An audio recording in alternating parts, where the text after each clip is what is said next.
Attorney Rodriguez, I've watched your interviews several times, your live streams as well. You've been calling for transparency and accountability. At one point, you even said, wala namang masama sa pag-ako ng pagkakamali. Again, not verbatim, but in so many words, you said that. Ayusin lang ang investigasyon, you said that as well. But how did you go from there to calling for the president to step down? Ang linaw-linaw na eh. Ayusin yung investigation, pinagtatakpan yung mga alyado every time na may lalabas at magsasalita, ang laging sasabihin lang, destabilizer o kaya hinuyugyug ang gobyerno. Again, corruption is destabilization. But that's where it gets tricky, Attorney Rodriguez, because who stands to benefit from your call for the president to step down? The Filipino people, Karmina, para matuldukan na itong korupsyon na ito. How can the Filipino people stand to benefit if the vice president takes the presidency by virtue of the president stepping down, when you're just going to put in place another dynasty whose history is also peppered with allegations of corruption, instability in behavior, even murder, deaths of countless deaths of your countrymen, Attorney Rodriguez, not to mention the damage to freedom of expression, which you oddly enough claim to protect as well. Go ahead. Are you saying that when Bongbong Marcos, assuming he will step down, we will abandon the 1987 Constitution and skip the rule on succession? You've mentioned about murder. Meron bang kasong murder ang Vice President, Karmina? I'm talking about another dynasty. She's another member.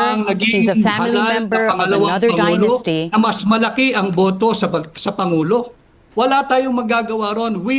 I never advocated anything that is outside of the constitutional loop or constitutional orbit. But here's the thing. And by the rule on succession, when the president is no longer capacitated to govern, the vice president shall assume the role of the president. But how can you... Wala magagawa ron. Hindi ko inimbento yun. Hindi mo inimbento yun, iyan ang ating saligang batas. But how can you, Attorney Rodriguez, separate your advocacy for anti-corruption from this constitutional succession, as you said?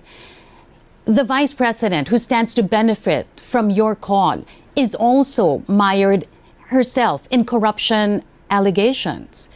How does that reconcile with your anti-corruption advocacy? As a media practitioner, alam mo na walang ini-issue at clear na ng Commission on Audit ang Office of the Vice President kung ang pinatutukuyan mo ay yung paggamit ng intelligence funds. At walang nakabinbin na anumang kaso or impeachment laban sa pangalawang Pangulo. So yung iyong sinasabi na meron siyang issue ng korupsyon, yan ay gawa-gawa. Nakikita naman natin nung makakaliwang grupo na ayaw nang makabalik ang tatak Duterte na serbisyo. But hindi siguro tayo matatapos dito kahit maghapon tayo sa iyong programa.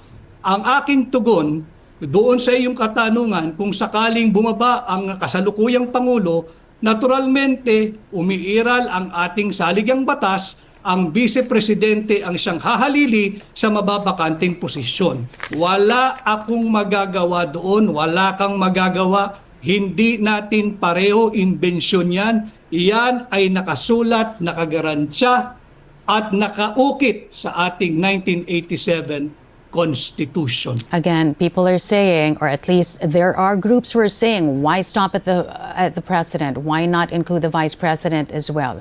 Yun ang sinasabi ng iba, ang panawagan hindi lamang ang iisa ang dapat mag-resign, kundi lahat na mag-resign because they have disappointed the Filipino people. But we're going to have to leave it at that. As you said, pwede tayong maghapon magdiskusyon. But I appreciate your time being with us this afternoon. Former Executive Secretary Vic Rodriguez there joining us. Maraming salamat po.